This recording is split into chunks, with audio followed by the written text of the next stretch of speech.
legislature legalized unverifiable voting in 2000. Like you said to Trump, but they're getting beauty. They said, go out there and rob these houses and bring back the bounty, and then that'll pay your way. Because Republicans who get endorsement from Georgia carry that they mean anything. You can't sit on the sidelines any longer. You must get involved in the game. This is your sign.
Good evening, everybody. Welcome to Small Town Underground. I hope everybody is doing absolutely fantastic tonight.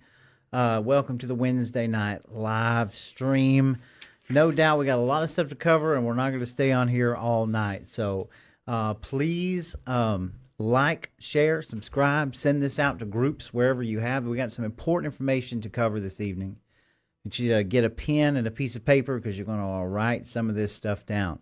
We're going to have a jam-packed show tonight. We're going to talk about the Georgia legislative session where we're at right now. We know March 6th is crossover. We've got a buku of bills coming down. I mean, so many to make your head spin. In my opinion, it's looking pretty rough. It's looking like they're throwing everything at us while the gate to the golden age is closed. And so tonight we're hosting Antonio Jones, War Room, Georgia, and we will have Mallory Staples on about 15 after to help us break some of this down. So we're just going to jump right into it, folks. How are you doing, Antonio? Man, I'm doing great.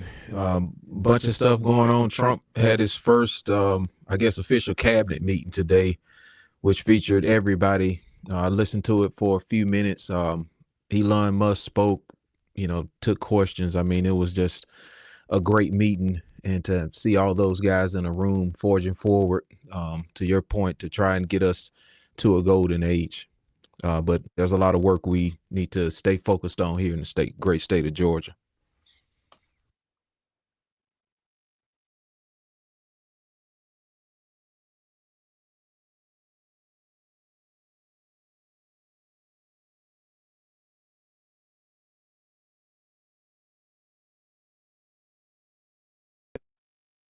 Before I do that, shout out to Sam Carnline and Phil Cersei, everybody that came out, people that drove from all over the place who've been an integral part of the election integrity movement. I think we had Dr. Corsi, Rick Richards, and Mike Nixon from United Sovereign Americans. That's Marley Hornick and their organization doing great work, voter rolls, things like that, you name it. There was a very interesting conversation that happened, particularly in the briefing room. I don't want to say conversation, but presentation. They talked about how they found a algorithm that has been operating and manipulating the vote right here in the state of Georgia. And I believe the algorithm has been deployed since, I believe, 2008. If my memory serves me correctly, that Dr. Corsi said, and they definitely used it in 2020, 2022, and definitely in 2024. But the way that they did not win in 2024 is Dr. Corsi said that they kind of knew what they were going to do, and they caught and was catching a bunch of them. And so I'm very grateful for that. But it was a great press conference. They did have a senator in there. I think the guy's name was Sam Watson, if I'm not, don't quote me on that. Kind of bad with names. But he was in there. But unfortunately, the statement that he gave that I took on camera, haven't released it yet, it wasn't very convincing that he would press forward to, after hearing all of that information that was presented to him, the response was not what I thought it should be as far as moving toward hand-marked, hand-counted paper ballots, one-day voting, with people from both sides in the room.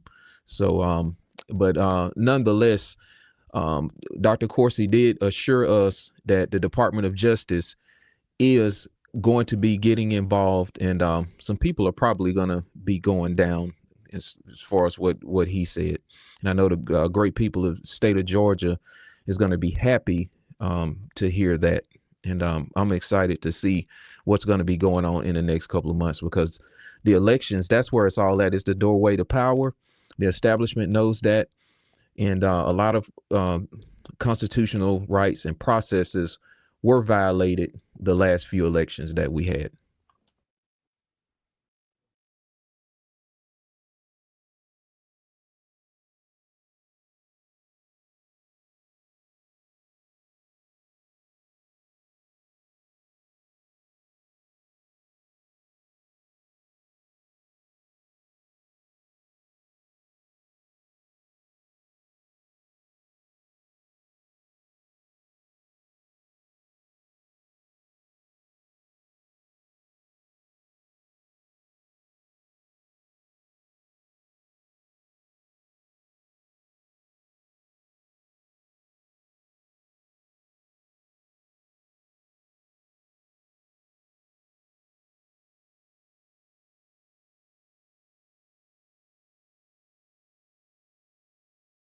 Yes.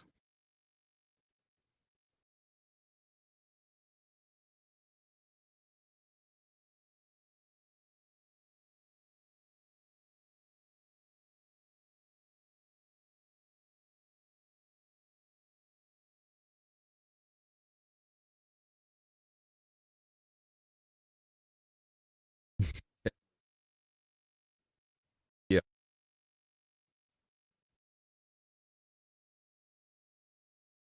Yeah. Oh, before I forget, shout out to the Georgia nerds, Kim Brooks, Laura Tellis, because Dr. Corsi did reference their work as far as the algorithm and all kinds of things. So shout out to them and everybody else who's been working hard for election integrity.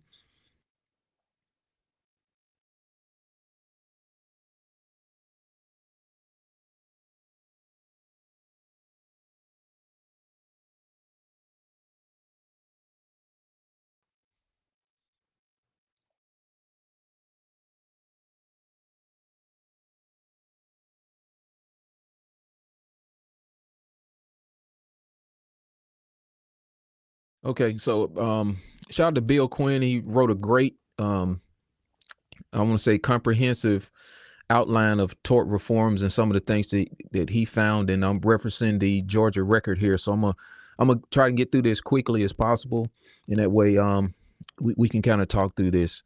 So this article was put out, and it is available on the Georgia Record on February 25th, which was yesterday, 2025. So it says, in a surprising move, John Burns pulls tort reform bill past the committee process, eliminating the public hearing and public comment. And our subtitle was, "They Don't Care What You Think." And he says, for weeks, the Georgia Record has been calling out the so-called tort reform bill, which is SB 68, proposed by Kemp shortly after his return from the World Economic Forum Davos meeting. Unlike some bills, Kemp and the legislative leaders seems unwilling to discuss the contents and the merits of the actual bill, choosing instead to ramrod it forward. In one of his first speeches, Kemp even alluded to even doing a special session, if he had to, of the General Assembly if needed to pass the bill. Last week, Kemp actually threatened to primary Republican senators if they proposed amendments or failed to vote to push the bill forward. Now, in the latest bizarre move, John Burns has taken the bill and moved it past the normal committee phase and placed it directly into rules. The committee phase includes discussions and hearings which are open to the public, along with the chamber for the public to comment on the bill and to vote by the committee on whether to allow the bill to continue in the process. Burns's moves eliminate these processes. At the same time, other political action organizations are pressing as hard as possible to put a happy face on it on SB 68, which is tort reform. So who is PACT? PACT is an organization, and the acronym is for Protecting American Consumers Together, who chose a name to sound like a consumer-aligned organization. They have been putting out ads trying to convince Georgians that our system is broken, that our legal system is broken. They forget to explain that our system has largely been grounded on common law, a system which has been with us for much of the country's history. PACT is run by a board which includes a 30-year-old veteran of the insurance defense industry, a former speaker of the Florida House, a 20-year veteran of the expert witness medical business, and a dive master and PR expert out of Key Largo, Florida. Note, none of those have seemed to align with the consumers. So who is Competitive Georgia? I guess this is another organization. Competitive Georgia surfaced in recent days while sending out accolades about legislators who helped ram the bill forward. So they have a picture here of Senator Dolezal. I guess he's maybe a part of Competitive Georgia. Okay, Competitive Georgia on Facebook site. I don't know if you follow along with this. Roy got it pulled up. Has few followers and some tough reviews by Georgians. M. Allen Holcomb, he said and put this out. Some of you may have seen Competitive Georgia's pro-tort reform ads. What the org doesn't tell you is that it's essentially is nothing more than the Chamber of Commerce's insurance company Front Group, run by a lobbyist and former chamber vice president. Do you think they care about your rights? Your rights are being stripped away because politicians are being bought by the insurance lobby. There's a receipt up here too as well. A little bit more and we'll get through this so we can get to Mallory. What shall be made of these gyrations for a bill whose goal does not even appear at the top of the average Georgian's priority list? This is what we talked about earlier too, Roy. In light of what's happening now in Washington, D.C., we must question the motives and timings of our legislative, quote, officials. Who is pushing this bill? Where's the money coming from? Why is it so urgent? Why is the sitting governor threatening members, that was, quote, of his state senate and members of his own party? Are these threats even legal? Ever hear of duress? Whether or not this bill passes, the actions taken have gone a long way to break the perception of, quote, representation, unquote, by our elected officials. The opt-out quoted phrase, "Never interrupt your enemy when he's making a mistake has been attributed both to Napoleon Bonaparte and Sun Tzu. Are these legislators making such mistakes? Number one, Kemp brought forth tort reform and presented it as a bill designed to protect and benefit Georgia consumers. Our analysis of the contents of the bill and organizations pushing it suggests that analysis by Kemp is false. Number two, Kemp overplayed his announcement by calling dozens to the press conference and attempting to make it appear that regular Georgians are in favor of this bill. And I'll just stop there. There's a little bit more on there. Lieutenant Governor Burt Jones came out. He supported it. There's a screenshot showing him supporting it and what the governor wants to do. So what's your reaction to hearing that, Roy? I mean, he talked. Go ahead.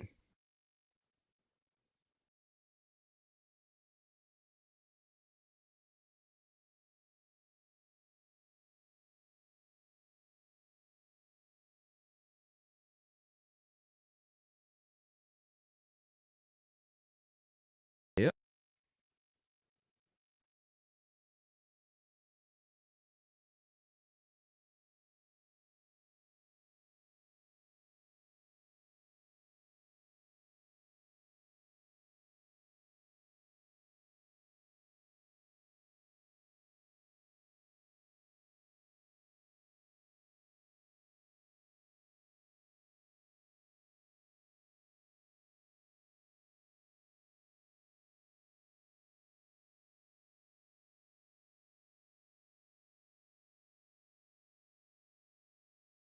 When you pay extra money, this bill is kind of getting fast tracked through at the governor's direction.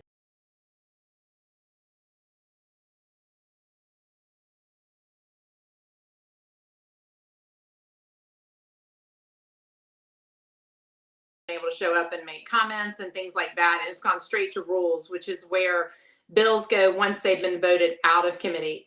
They go into rules. So they've just fast tracked it. The governor's made it very, very clear how he feels about this bill. And they're just following orders, really, is what it seems like. And, you know, the whole tort reform bill for me, and Blake Bassham, our legislative director, and I were talking about this in the Senate chamber earlier today. It really, he did mention it in the State of the State, the governor did, but other than that, you know, and everybody was kind of like, wait, tort reform is his number one issue? You know, it was similar to when he said 2 years ago that being the number one manufacturer of EV, you know, in the country was our number one goal as a state. And everybody's like, it's not our goal. You know, it's kind of like, you know, tort reform is not the average citizen's goals and top priority. I speak to people all over the state like you do all the time. Nobody has literally ever mentioned tort reform. And so it was odd, but it wasn't getting the attention until the governor came out and made the threats, you know, to people's political future should they not only not vote for it, but he said it wasn't allowed to be amended. Right. And prior to the vote, there were we have on good authority, 5 to 8 senators, because there were some issues in the bill. And full disclosure, some parts of the bill, I mean, we put out a Substack, were fine. I mean, there are parts of tort reform that are needed and beneficial to the people, but there were some things that needed to be changed that senators were concerned about, and it didn't have the votes the day before. And then the governor called everybody into his office and told him the way it was going to be. And all of a sudden, zoom, you know, the bill went through and everybody was on board. And so really it were his outlandish statements, unapologetically throwing his weight around like a tyrant, right, that got the most attention. I don't think this bill would have received nearly the attention had he not done that. So I'm not sure what kind of political move that was or why he was advised as such, but anyway, he's taken a lot of negative press for it. And otherwise it could have gone back to committee, had some amendments and changes and moved on its way. So it really is a curious, you know, stream of events around this bill. It's unusual. Yes, it is. And just to clarify, we had a little bit of a something happened with the audio on my end, but you're good. Everybody heard you, and I think everybody heard Antonio, but somehow I was cut out. But we're all in here together now, and I've got this recording. So if we need to re-release it, we will. But folks, we're here. Everybody's telling me everything's going out. They can hear me now. I do apologize for that. No problem. But anyway, yeah. So absolutely, and I agree with you a lot. Like this thing from the get-go has been kind of secretive. I remember reading the news report about how they spent hours, litigating this behind closed doors, where it's very secret, and now all of a sudden this is getting pushed, past public comment. And then you have the governor, like you said, he's, threatening to call a special session, which I find hugely ironic. My mind's just kind of blown. So we've been. Think of all the things, guys, that they have refused to call a special session over, that were actually necessary and lawful and would have been met with the applause of the citizens. And Brian Kemp refused to do it. But tort reform would be something a hill he'd be willing to die on. It's just, it doesn't add up. Yeah, It doesn't. it's highly suspicious, and the Fannie Willis thing. Senator Moore asked for a special session for that to investigate her. Didn't get it. Look at all of the election integrity efforts that have gone on, and here the state, not Dominion, but the state's coming back asking for another $16 million to patch and update. I think that the company they were supposed to be. This is ridiculous. Mm-hmm. It seems like what the people want, they don't get. The voices are not being heard. Comments have been shut down, and it's like, who are they working for? I know. You know? And not to beat the drum and be repetitive, this is the fourth time I've said this on a media hit today, but I listened to Dan Bongino's podcast earlier, and he shared an impressive statistic that latest polling shows that 70% of American citizens want to see government budgets cut. They want less government spending.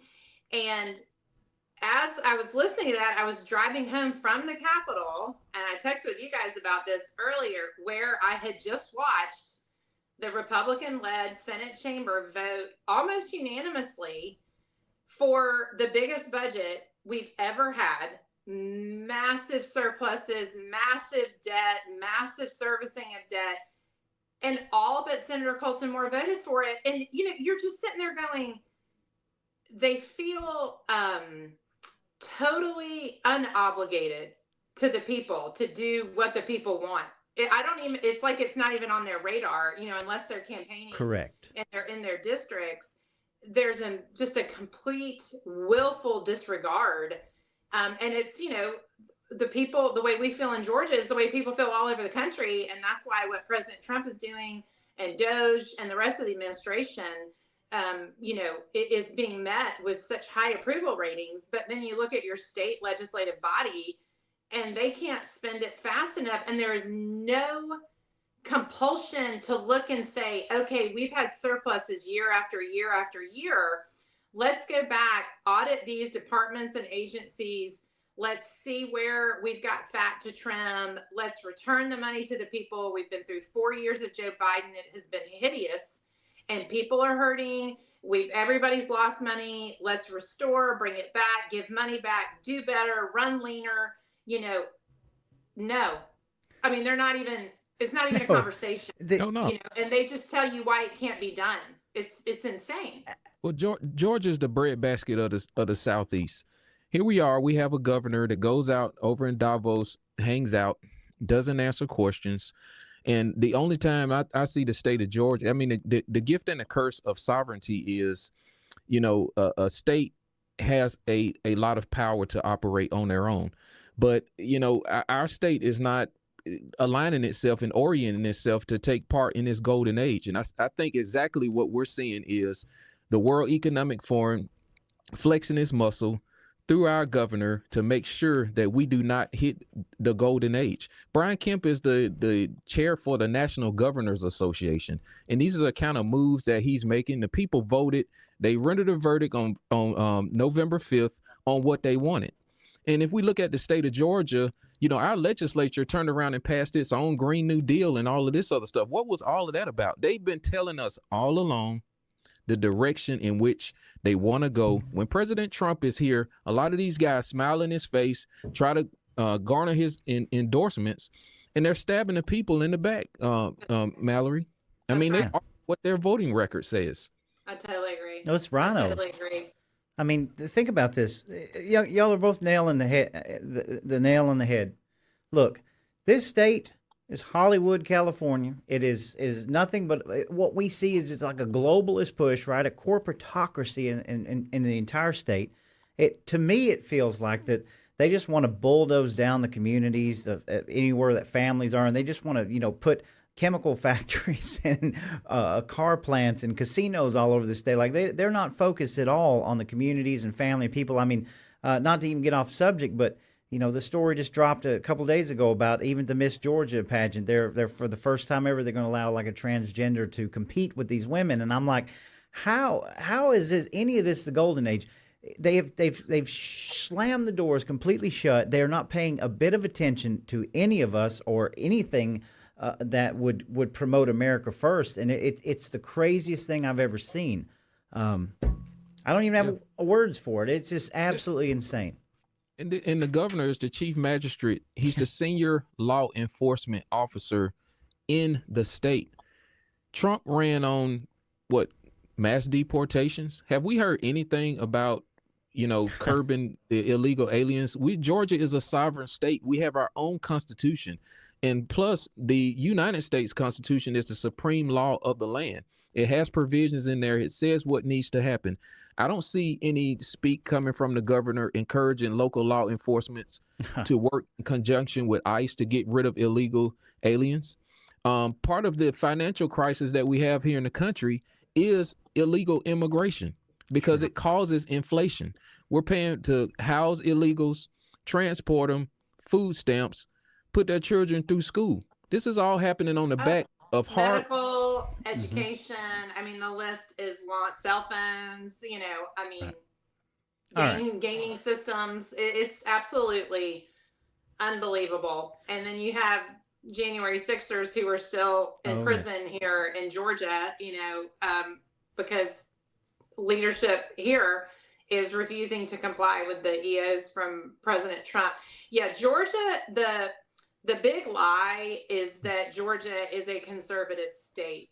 People say that because they know that the citizens of Georgia are largely conservative, but that is not reflective of the General Assembly and the executive branch, and in some cases, the judicial. So those things have to get fixed. Absolutely have to get fixed. We get small wins, but when you can handle money the way the General Assembly and the executive branch handles money, you are not a conservative state. And it's like Colton said, you can't have it both ways. You can't be the number one state to do business and do this with your money. You cannot have it both ways. So no, you're 100% right. Yeah. All right. Like being Go ahead. Money. You invite credit card companies in to save you. You just keep burning money up. This is the number one state to do business in for the elites. It's not benefiting overall the people from what I'm seeing. No, you're right. Now, gosh, it's just so great to have both of you on here tonight. I mean, we're right on the same page. So the State Freedom Caucus, Georgia Freedom Caucus, we're going to get to that before we want people to support the Freedom Caucus. You guys are rocking the house. We got Colton Moore. We have Charlize Bird, and what's is it Noel? Noel Kahan. Yes. And we're going to have all of these people on the show. Good. So what I'd like to do tonight, a lot of people are wondering what on earth is tort reform, right? And some folks just aren't trying to, as plugged in as we are. We're looking at this. I have been digging and digging and digging. Your email from the Freedom Caucus sums it up perfectly. So what I'd like to do tonight is I want you to give us kind of your explanation. If we need to pull up your email and just kind of walk through this tort reform with us, Yeah. and then we'll kind of end on your previous email, which I was going to do a show on it by myself Sunday night because you've got so many good bills listed that we just need to let people know. So, folks, here's where you grab your pen, paper, start asking some questions, and we're gonna turn the floor over to you and just kind of start laying this tort reform out for us. Yeah, it's pretty tedious. I will have to say, Blake Bassham and I, we almost debated not putting this newsletter out because of the granularity of the bill and it's in legal speak, which unless you're an attorney, nobody's fluent in. And so I would highly recommend anybody go to Substack and Under the Dome, read, I think it was the 76th, is that right? Yeah, volume 76, where we outline the tort reform. It's several pages long. I do not think you want me to read this to you. I can pull out a couple of highlights. Blake actually went through section by section. We felt like that was probably going to be the easiest way for people that were tracking the bill online to take it apart themselves, but it's pretty tedious. I mean, I'll be honest, it's one of my least favorite bills that we had because I think it's the most difficult to understand. Yes. But we gave it a whirl. So I don't want to put anybody to sleep, but there were a couple things I'll go over, like in section 1. And it's bold printed on the newsletter. It says, what is generally changing is that currently attorneys can suggest a number during the trial relative to the evidence throughout the trial. This bill will limit them to only suggesting the number during closing arguments and may not mention it in rebuttals. Section 2, and see, if you're an attorney, you're kind of like, okay. I mean, if you're not an attorney, you're like, that I don't care. But anyway, but we're laying it out. Section 2, defendant has 30 days to respond after being served with a lawsuit. This section would allow that clock to be altered in instances where motions are filed. So currently under law, when a motion for a more definite statement is made in a situation where the lawsuit is too vague to properly respond, there's a requirement that the attorneys still make their best effort to respond in addition to filing the motion.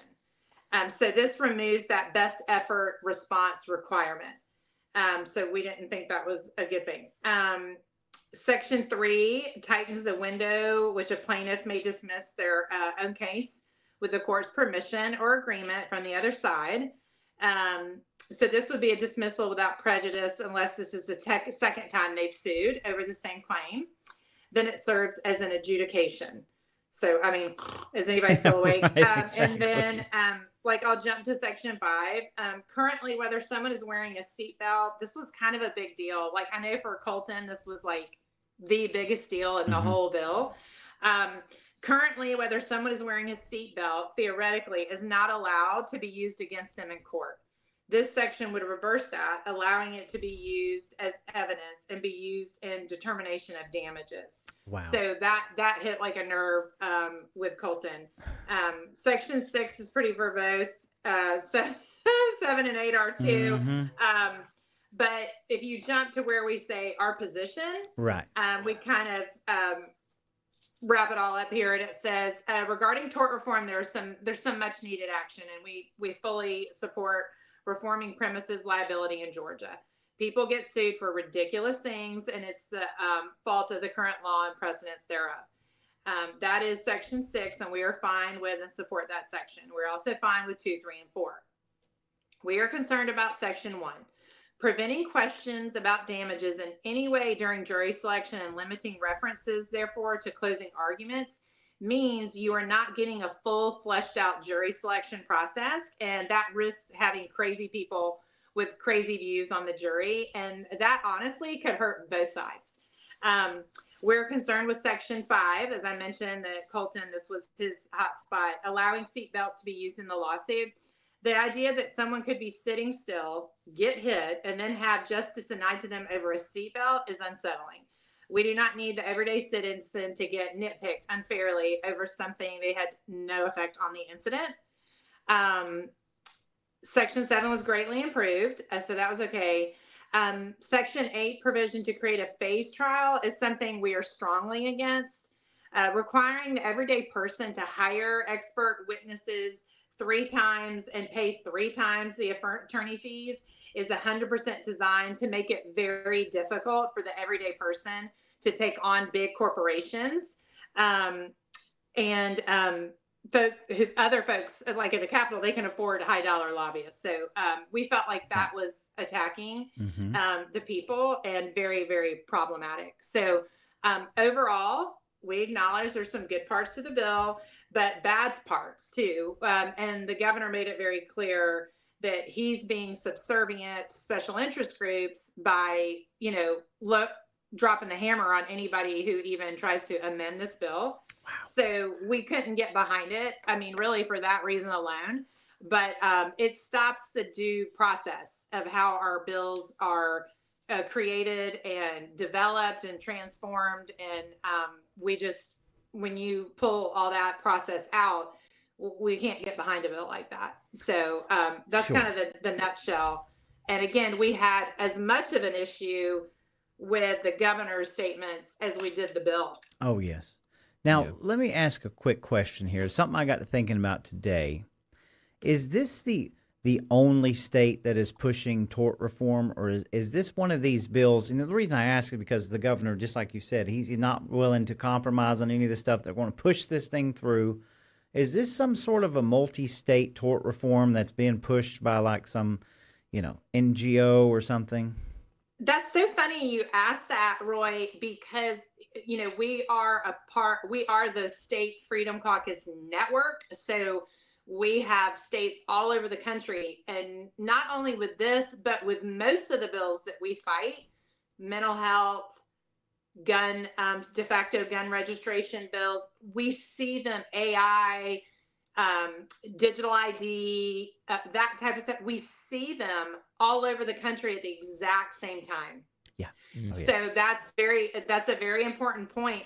And even like that HB 81, which the House passed, which I'm going to hope the Senate, being the more conservative body, stops that bill or dramatically changes it. It was actually a occupational licensing bill for that's correct. Psychologists. Yes. But what it did was it was a compact bill. So it put us in a compact as a state with these other states, like agreeing, like sharing sovereignty basically with these laws.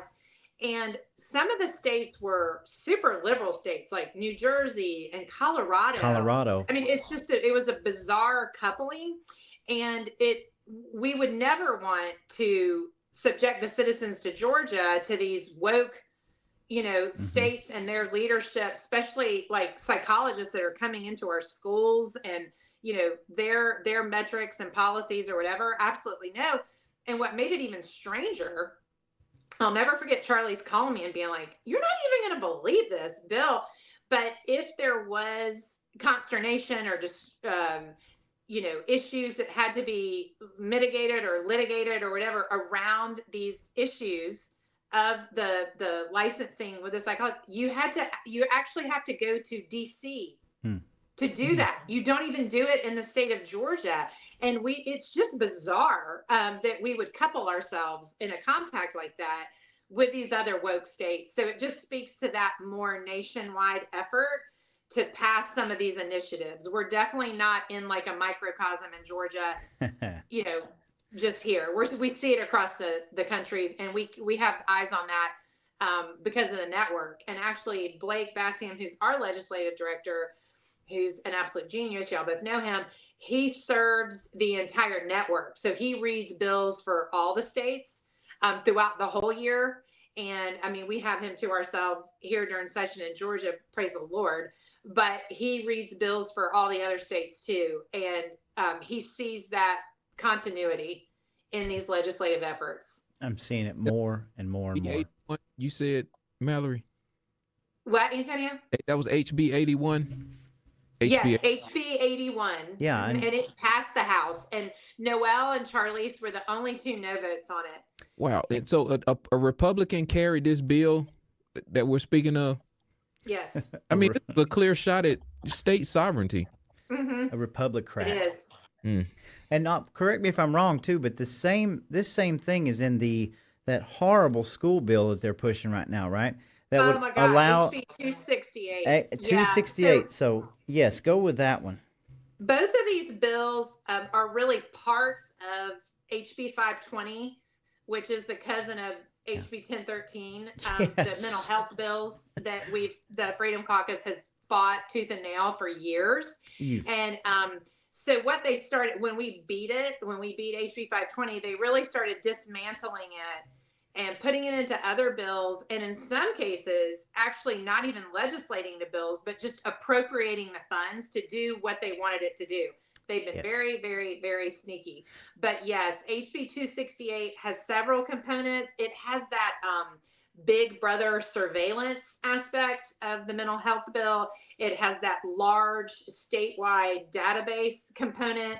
They have fines and potential jailing as consequences for parents who do not agree to the data sharing of their children's information. I mean, it allows on and on. DFACS. It's an ugly bill. It gives DFACS arrest power as well. And I might add to that, what you're talking about, HB 520, back was it September 2023, after that bill was dismantled, right? And our Governor Kemp passed an executive order for the Georgia Data Analytics Center. They wanted that in place. And if you go back and do the research on the Georgia Data Analytics program, that was already in place, and it was already working since 2019 under the guise of COVID. He passed that via executive order, and everything in the school bill, like you've said, has been picked apart from that and trying to been forced in separately, because every bit of it ties into the data analytics between 26 states and all these government agencies. You're basically turning your children into a QR code, is what I call it. It's absolutely ridiculous. And then you've got HB 107 and HB 296, which are actually digital ID bills. Yes. So you're seeing this coming together of this more global initiative in all these different pieces. It's like a puzzle that you can put together. And what were those bills again?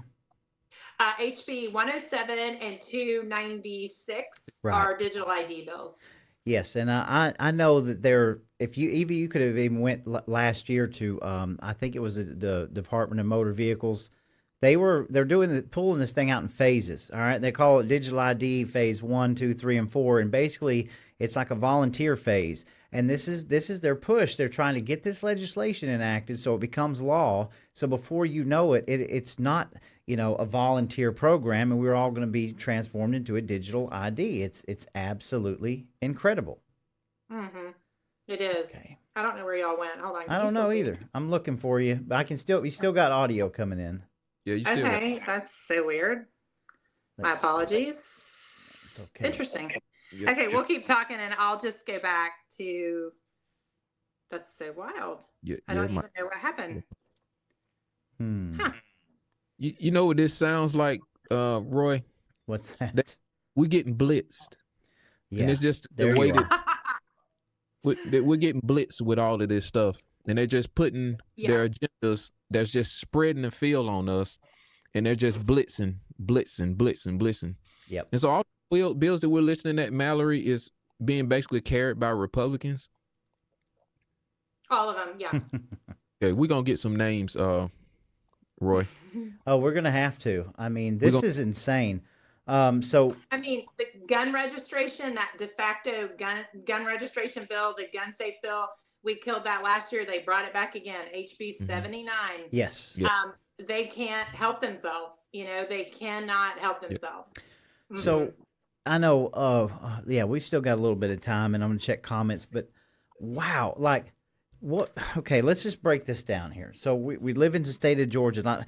First off, when I went to Legiscan a couple weeks ago after session started, we've had a crazy month of January, right? Our state senator got arrested, assaulted, all this stuff. We've been down there. When I look at these bills, and I'm looking at the dates, and I'm like, wait a minute. So there was like 100 bills that was put in on this one day, and then I'm over here on this other day trying to rummage through another 100 bills. I'm like, where does all this come from? You talk to a legislator in your area, and you're like, hey, what's on your radar? And they're pretty much like, oh, nothing. It's just a normal session. To me, this is not a normal session. I mean, we're talking about conservative principles and values. We're supposed to have less government, less encroachment, constitutional laws, and none of these things are any of that. It is this huge push into this digital revolution, global corporatocracy. I mean, how do we stop this machine? These are Republicans that are bringing these bills. These are Republicans that are pushing this. How on earth do we fight against this? Well, everybody needs to know. So what we're doing tonight is a big piece of the puzzle. The average Joe doesn't have any idea what's going on. So media like this is really, really important. And then pushing on these House reps and senators and let them know, I do not approve of this. We do not want this, making it very uncomfortable for them to do this. And then that's phase one. Two, letting people know, educating people, pushing back. And then these people have to get voted out of office, have to get voted out of office, which is, and we'll come full circle, why the Georgia Freedom Fund is so important. And we've got an event coming up, and we support the Charlises and the Coltons, and we find the Noel Kahans, and we get behind them. And we have to replace these people. It is crazy. And grassroots is grittier. You know, we don't have the big slush funds and all those things. So it's like elbow grease, but you know what, that's in our DNA as Americans. So it's just what we have to do. And we're watching the president, he's done it, and we can do it at the state level, but people just have to get involved and give their time, talents, treasures, and all those things to the cause. And we can flip some of that, because we need like 4 or 5 new Freedom Caucus members, because then we can block, because the margins in Georgia are getting tighter and tighter and tighter as we get bluer and bluer and bluer. And so we have to get to a place where they can't pass these bills without the Freedom Caucus. Right. So that forces these bills either to die or go back to committee and get gutted, or whatever needs to happen to them. So we need a handful of Freedom Caucus members to join the team and stop these bills. It's funny, I was at the Capitol today, and we saw some coalition partners, and they were there to champion a pro-life bill. Yes, which is the Georgia great. Right to Life. Yeah, and they made a joke, and they were like, y'all really are in the bill killing business, but we want to give you something to pass. And I said, well, hey, listen, with 5,000 bills every biennium and 1,800 resolutions, we have to kill. Like, most of those bills need to be killed. And so that's just kind of where we are, is that, we've had some wins. We had SB 1, we had SB 21, we had SB 39. We got the boys out of the girls' locker rooms. We're cracking down on the sanctuary city, those who facilitate that. Taxpayers paying for transgender surgeries. We've put forward the income tax bill to reduce the income tax in 6 years instead of the governor's 54. There's Colton's SB 163 that protects your 2A rights. Like, you have a cause of action if your 2A rights are infringed upon. Like, we've had some good bills, but they're like this many. They're like, Mimi, I can put them in the palm of my hand. We're getting ready to drop some election integrity bills that are awesome, that Garland Favorito has helped us. They're really his bills. Colton said, hey, you just tell me what we need, and I'm going to be your guy. So, but they're this many, and then the rest need to die. So we really are in the business of killing bills. Another positive is SB 28. That's the Lieutenant Governor's red tape rollback bill. And literally, Blake was saying it's one of the best bills we've seen in a long time. And the level of transparency for these agencies and divisions and stuff in the government is unprecedented. So we'll see if it passes the House. The Senate has passed it. So SB 28. So there are some good ones, but when you think about the 6 that I just mentioned, maybe 7, it's so disproportional to all the other junk, that the Republicans are putting forward, that we just end up needing to kill more than we need to get through. Amen. And can we talk a little bit about that income tax bill? Because it seems like such a sham. And right now, everybody is talking about taxes, right? And Georgia has some of the worst. So can you just break that down for people? Yeah, so our current plan, I don't know if y'all remember last year, they all broke their arm, patting themselves on the back for reducing the state income tax, and they reduced it by 1/10 of 1 point. And so at that rate, it will take 54 years to join our neighboring states in not having an income tax, which we thought was laughable. But they, oh my gosh, they were so proud of themselves, so proud of themselves for giving you all that money back. And so Colton carried, and here's the deal. We've said this before. If somebody wants to come up with a different plan other than ours, we have a 6-year plan, which gives time to adjust and all the things. If somebody wants to come up with another plan, we'd be more than happy to read that and be open to that. But no one else has offered anything in contrast to the governor's 54-year plan, which is asinine. 4 years. Yes, It's insane. it's insane. How do I fathom? How do they think that? Go ahead. How Go do they ahead. think we're that stupid? I mean, They do. God, They do. sorry, actually do. Antonio. Go ahead, buddy. No, we're not poised to hit the golden age. I know I ain't breaking no news to you and Mallory. No. And maybe a lot of people that's listening. But this is what we dealing with. You know, we voted to reduce taxes, and a lot of people everybody I talk to, they want the property tax gone after you pay for a property. Why in the world? Oh, And our elderly at risk. I mean, they paid taxes all their life. Maybe they've paid their house off. Why in the world would they still be paying taxes on a it's property? thievery. It's thievery. Yeah, I've got people right now that are looking at land in other states because they cannot afford this. We've got a governor who's given us a tax rebate with a $15 billion surplus, yet they turn around and raised all the millage rates up for schools in this state last year. So what did we really get? We went back to a net zero. We're not getting nothing. Well, and then you look at a state like Florida that already has no income tax. Yes, they have a higher sales tax, but that's consumption based. That's fine. And now they're getting ready to roll out. He just announced he wants to remove property taxes for Florida. Exactly. I mean, honestly, get with the program, Georgia. I mean, President Trump announced, I want all your states to go to paper ballots. Let's go. Let's go. Like, what are we doing in Georgia? There's just no desire. There's no desire there by our elected officials to do that. That is the problem. I said it earlier, there's no appetite for it. There's no interest. There's no desire to do this, which is why they don't, because they could. I mean, I would have outright fainted if the senators had stood up and said, with all due respect to the governor and his office, we feel like we have taken enough of the people's money, and to run the state, proper roles of government, we want to look at all these offices, programs, figure out how to trim the fat and do better. We are going to roll up our sleeves and we are going to get down to business and we are going to fix this. And we're not going to take any more money from the people of the state of Georgia till we do our jobs and do it well. Amen. That's too logical, ain't it, Roy? Well, I mean, where's the state Doge at? And this would be a really good thing for the state Doge to pick up, you know? I mean, where are they at? Yeah. You've been in charge. Well, I may be a part of that, and that will be high on the list. So Thank goodness high on the list. we need you there at the state Doge. And believe me when I tell you, we got boots on the ground right now that would do wonders to help with that. Yeah. Wow. Well, they're building it out. I mean, they're building it out, and it's impressive. And it's really the people, from what I can tell. I've got a meeting this week over that, so we'll see. But yeah, that makes me feel better. Antonio and I have been trying to dig up information all over the place, and to hear you say that it looks good, it makes me feel better because we hadn't been able to find nothing on the ground.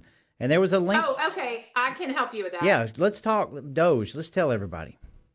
Yeah.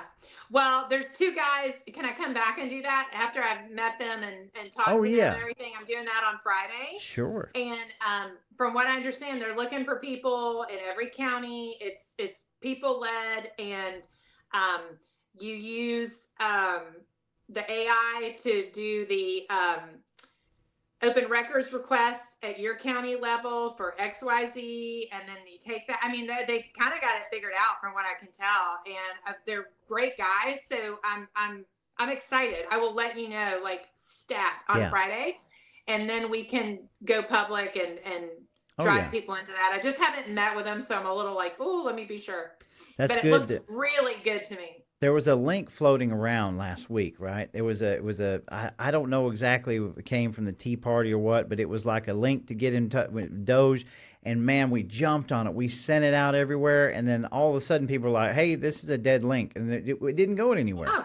So we were trying to get that out. I know Debbie Dooley with the Tea Party. I know she's put that out. Okay. And that's actually who connected me to them. And I thought they had a link on X. They may have a link on X. I've had my nose in the legislation. So again, I'm kind of coming up for air on Friday with that. And I haven't vetted that, but I know Debbie's like straight up and she is associated with it. I think it did go out in one of her newsletters. So that's encouraging. Yes, absolutely. And then when you do get that link, please let us know. Cause like I said, we've got boots on the ground. So yes, that's so great. I know that we're trying to keep a little bit of time frame. So just kind of, we're going to let you wrap up and then me and Antonio wrap up the show. We've got a lot of good comments. Please go back and look at the comments if we can, and we'll answer some questions. But it would take me 30 minutes to read them all because we got a big crowd in here tonight. And thank y'all, man. This is awesome. So kind of tell us, because you're there, boots on the ground, the Freedom Caucus, man, they're just blasting through. What do we need to look at before crossover, right? March the 6th is crossover. Tell me, if we could leave this conversation, what's the main things we need to watch for?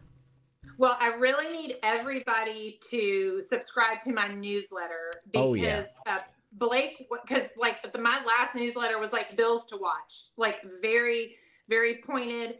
Blake watches as they move them in and out of committee and put them on the different calendars. I mean, we have somebody and they can get very tricky with that, especially as we lead up to crossover day. Yes. They can take the body of a bill and put it under an entire new name. I mean, the shenanigans. So if everybody would please read my newsletter, that would be great. And follow on social media, because when we need those, like when Blake's like, oh my gosh, it's moved to this committee and no.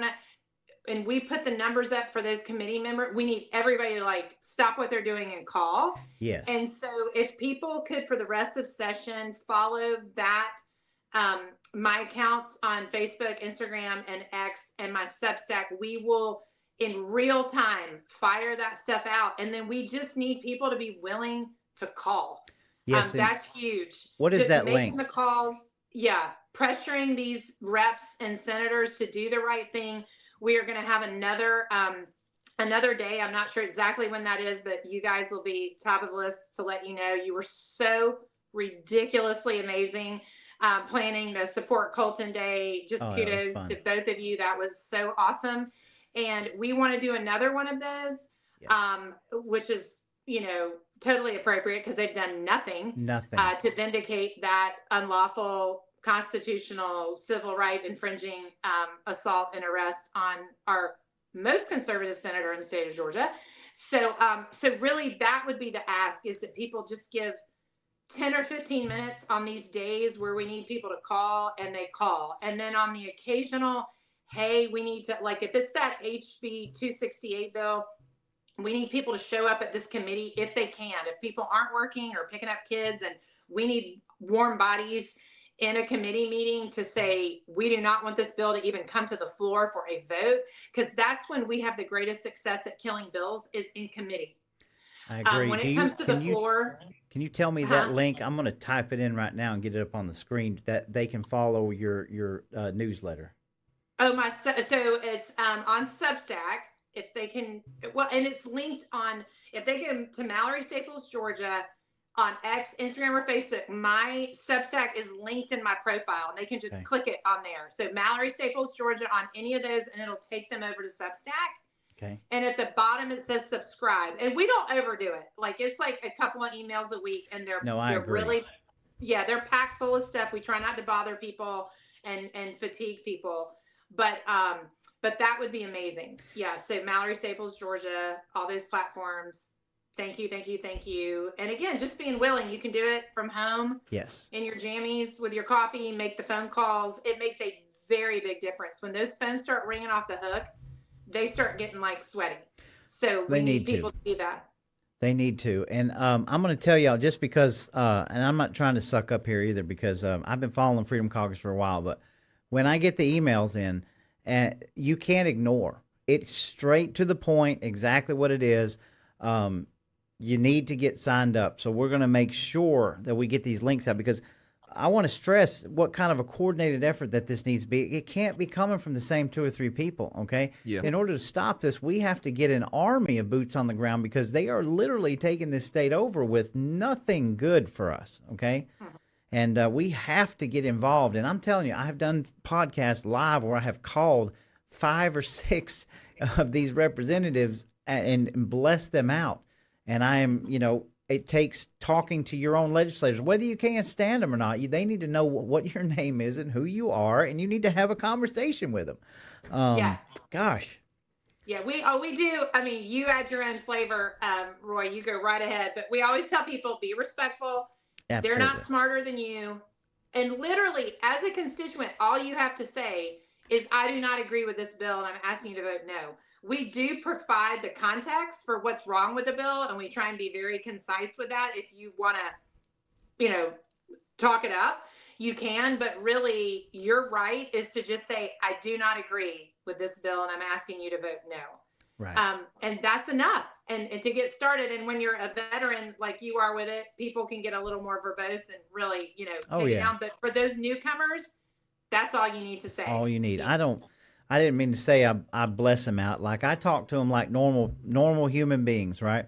And I use my conversations with them not so I can come on here and air out grievances, regardless how I feel about them. I use them because they're people. And if they're just getting attacked all the time, they're not going to listen to you.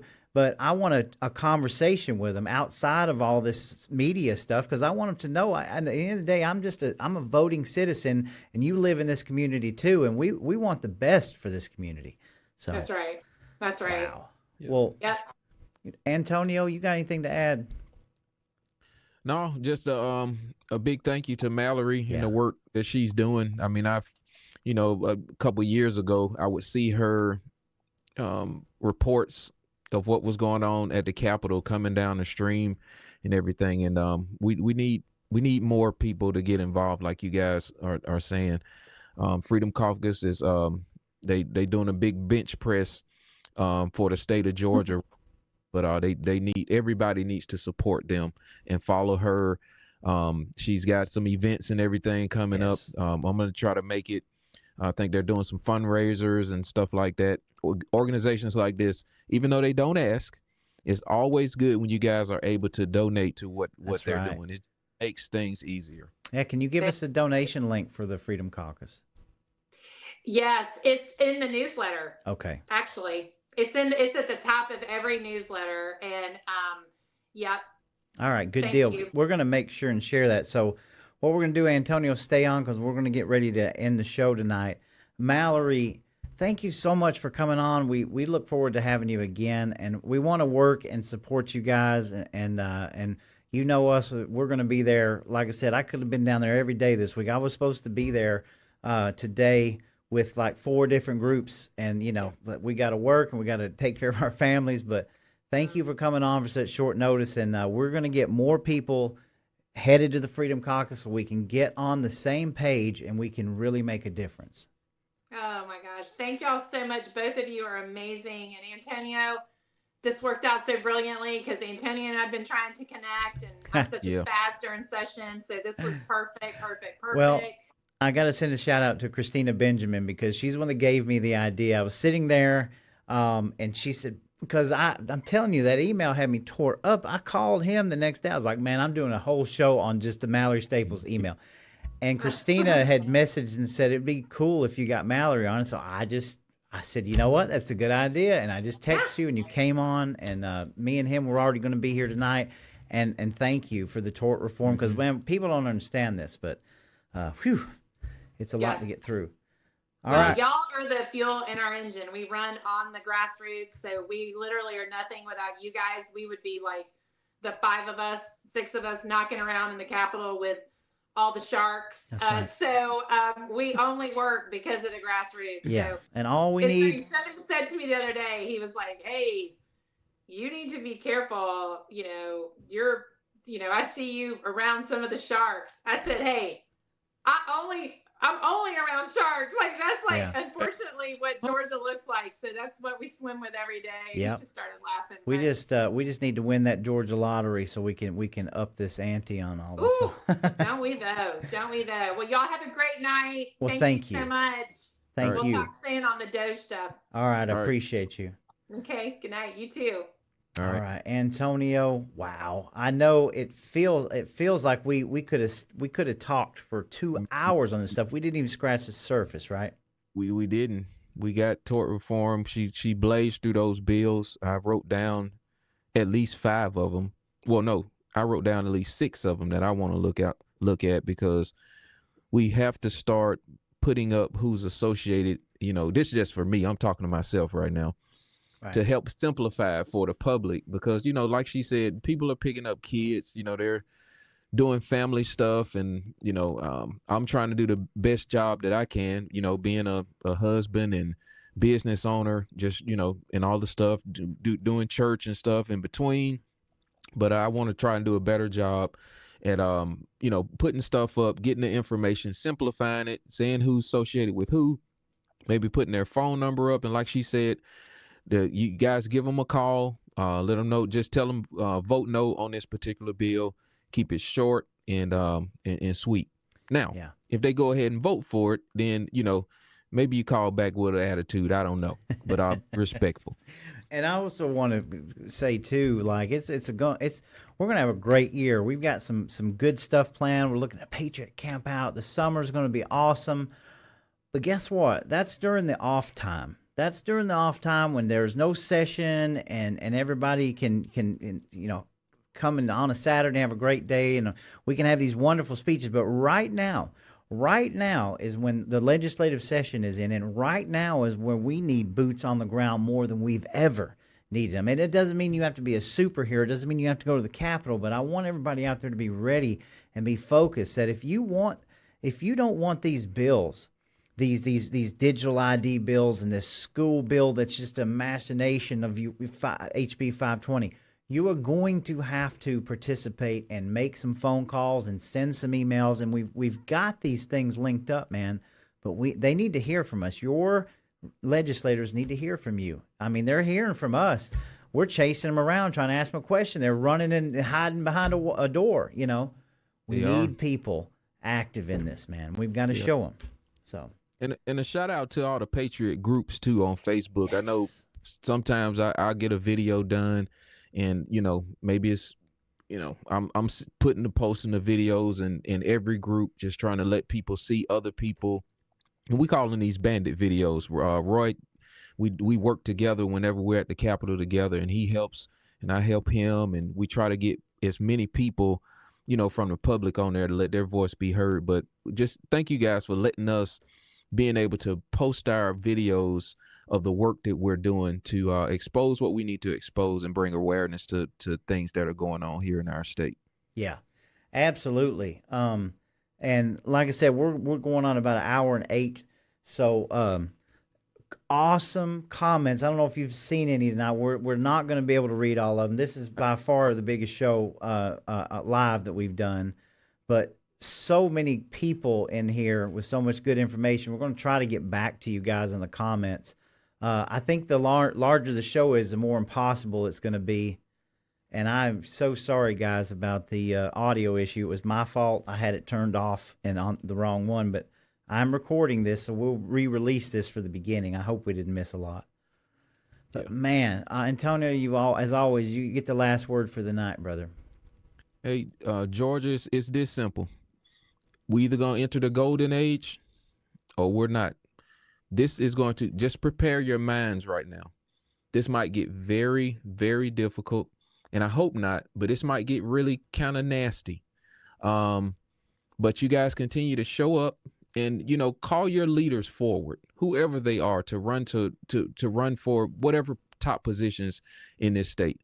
My voice is only one voice, and only one vote.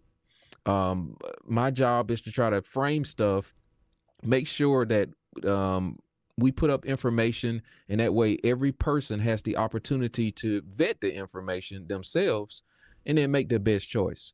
But as of right now, the down part about it is we are not currently on a trajectory to reach the golden age. Now, the positive side is we're acknowledging this, and we need to get behind people and show up in places where we can make a difference, so that we can make sure that we enter into this golden age. And we have to put our personal feelings aside.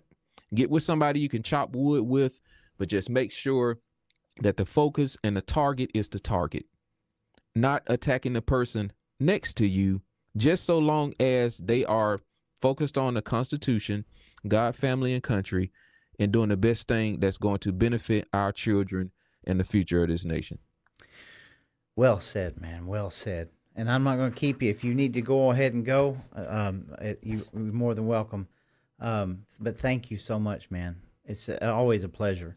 And guys, Give, Send, Go. It's down here for the. Yeah, I forgot about that. Here's the link. Anybody wants to give.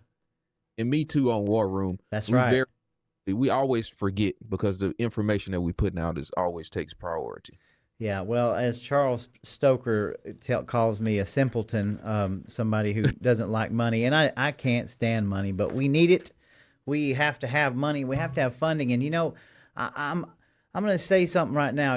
My federal tax dollars were sitting at a bank off of the side of Wall Street somewhere that was fixing to go give $2 billion to Stacey Abrams in this state. Okay, we didn't even talk about that tonight.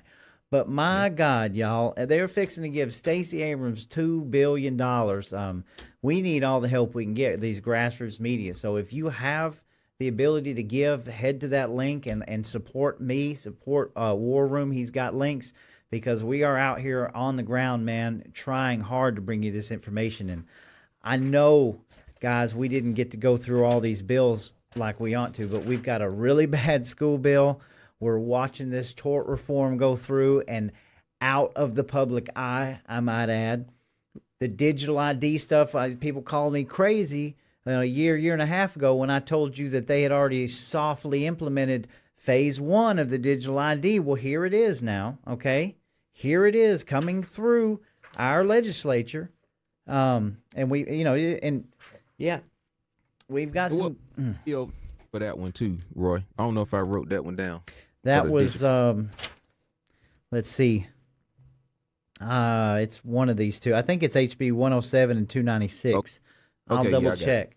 But, she mentioned HB 81, which was the occupational psychologist. You guys realize that's also tied into the school bill. HB 268 is part. They're literally going to allow licensed psychiatrists to come into this state like reciprocal. A California psychologist can come over here and analyze your kid and write up a prescription for SSRI drugs and put them on the spectrum here. Do you want Colorado or people from D.C. coming in and messing with your children, turning them into QR codes? I mean, this is the draconian type of legislature that we're facing. It is. This is the former. This is who is that? Some people in the legislature getting money from Pfizer. What I noticed when I was going to some of the school board meetings up here in Gwinnett County, there was a lot of talk about they were propagating the idea for mental health. You kept hearing mental health. Well, here it is. They've laid the groundwork for this, and this is completely theory from me right now. Is they've allowed the discipline to kind of go awry in the schools so they can have chaos, and then they're going to turn around and call all your kids crazy. Now they need to take drugs and they depressed and all, and all this other stuff. Yep. And like Mallory said, it's not a microcosm. Look, this legislation was just waiting on some kind of school shooting in order to just be pushed through. They want these tragedies to happen. They don't want to fix the system. They don't want to fix the culture and fix the children and fix take the DEI out of schools. What they want to do is want to put more of this inside of there where they completely control. And like I said, they're going to turn your kids into a QR code. I mean, it's beyond me. It ain't no money in people being healthy. It's just like the pharmaceutical industrial complex. Right. It's like the war machine. You know, they don't make money in the war machine up on Wall Street and all these military factories and stuff if there's no war going on. That's right. I mean, it's built to break. We talk about Built to break. They allow the problems to happen so that they can come in and say, hey, we're here to help. We got the solution. Now, it might cost you your kids' sanity, or they might be just kind of mumbling around because their brains fried off of all the SSRIs and it's made them worse. That's right. You know, that's the sacrifice. And what the exchange is for. We've got forever chemicals in the water. We've got aquifers down in South Georgia that are getting drained by these car plants. We have Bayer liability protection. There are so many things coming at us, y'all. And I don't want to overwhelm you guys, but believe me, we're overwhelmed. But we're going to... A lot of this going to tie back around the tort reform. Yeah. Because this is what I believe they know, Roy. I believe they know that the public, because we have more free speech in places like X, and people are podcasting, doing work like we're doing, the people are waking up. They didn't expect us to wake up. You say this all the time, and win this election on the 5th of November. They're trying to get out ahead of the legal actions that probably going to be brought on these people when all of this stuff, when the Band-Aid gets ripped off. That's right. 100%. I mean, you look at what Donald Trump's pushing, election integrity. You know, this new bill, which we're not even going to talk about tonight, that they just passed. You know, this has got no tax on tips. You know, this is like doing away with some federal income tax. There's a lot of pretty good stuff in there, although it's a huge freaking price tag on it. But my point is, you've got all this stuff moving. You've got Florida wanting to do away with income tax. Come on, man. Where's Georgia? We're just sitting here ignoring every bit of this, and it makes no sense to me.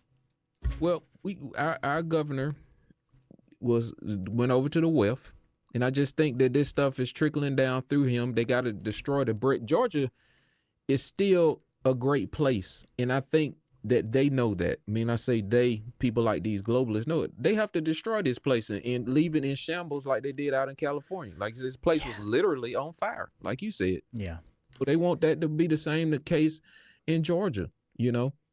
Yeah. And our legislators are complicit in what is going on right now. Yeah. Yeah. And with the craziness that's involved in this, Royce, like, do these guys, like, what are they going to do, like, once the state and stuff is ruined?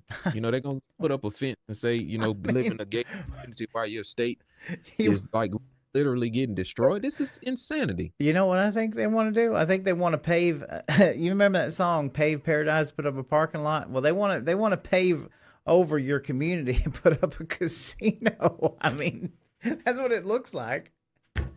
They just want to put like 15 casinos. It literally that would be like just destroying the culture, man. Look, they're not going to get the fight out of me. I'm not moving. You're not moving. We're not leaving this state. The fight is here. What did we say during the election? Georgia was ground zero, and that proved it to be right. Georgia, what do we say about Hollywood? Hollywood was burning down while it's alive and well here in Georgia. Look, the state. Man, this is ground zero, and this legislature is ground zero, man. I mean, I'm telling you that shut the golden age completely out. Are you people, are y'all mad enough? Are y'all ready? Are you fired up enough to let them know that we're going to open those gates and we're going to stop with this madness and we're going to bring things back down to common sense, normalcy, you know? That's right. And if you don't have an X account, get one. Yeah. Somebody, hey, you got to get on X because we can make a difference. We can make a difference, and we need everybody. You know, when we put tweets out or Roy put a tweet out or we say, hey, this is what we doing today, we've got to try to get the Trump campaign or whatever, the Department of Justice, the more hands on deck we get, the more effective that we can be. Yes, and I want to just say something. I hope that our activism in January, right, with the Colton Moore and with trying to get comments from Brad Raffensperger and things, I hope that gives people a little bit of momentum, because we had a great turnout for that second joint session. That's what we needed, a huge statement, and probably sent shivers down the spine. But we're not out here trying to get clickbait, and we're not out here. I don't care about all that stuff. What I care about is the truth, right? And what we caught. And, you know, I had so many people asking me, well, can you take a camera in the Capitol? Oh, come on, y'all. Look, this is where we need you. The next time we have a Georgia Right to Life and they've got, you know, they're doing a function, we need people to show up there. When they're supporting Colton Moore, when there's legislative days, we need people, we need boots on the ground all the time. And I promise you, it'll not only be fulfilling, but you realize how easy it is to get your voice out there. And you know, you don't put these people on a pedestal, man. We're all on the same level here. I don't care if they have a position or not. So, right. Okay. Well, I'm telling you, we could go on all night. We're not going to. Listen, guys, again, I appreciate it. We had a huge crowd here tonight. Almost 200 people. That is amazing. I hope that you guys have wrote some of this stuff down and are ready to get boots on the ground. We're going to continue to bring more content, more people. We're going to come together as one soon. So, right. Special. Go ahead. You be back on Friday, Roy? Yes, I got a special Friday night live stream yet to be announced. A Saturday night, we're going to be have 3 candidates in here that we're going to be running for Floyd County GOP. They're from the Etowah Republican Assembly. They're running together, and we're going to interview them and get that word out to Floyd County. And then Judge Joe Brown will be with me on March the 5th. Can't wait for that. And we're just lining things up as they come. So Friday night, I'm trying to figure out exactly how we're going to do it. I hope that I can get who I want on there Friday night. And yeah, man. So you're going to get sick of me this weekend. Hey, man, do it, man. Great work, man. People always love your analysis and everything whenever we have you on War Room, too. So you're doing great work, man. And we appreciate your audience and everything. Appreciate them following us and supporting you at the same time. Same here, man. And y'all just, you can share it out to groups. I will go ahead and post the video on another link where the sound's all there. And guys, we're going to get out of here, and you guys have a safe night, and we'll see you soon.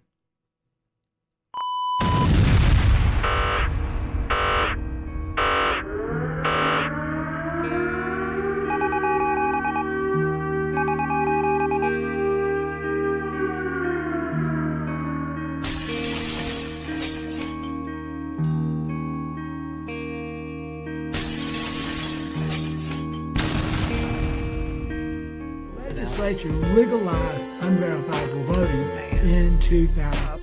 Like you said to Trump, but they're getting beauty. He said, go out there and rob these houses and bring back the bounty, and then that'll pay your way. Because Republicans who get endorsement from Georgia carries that they mean anything. You can't sit on the sidelines any longer. You must get involved in the game. This is your sign.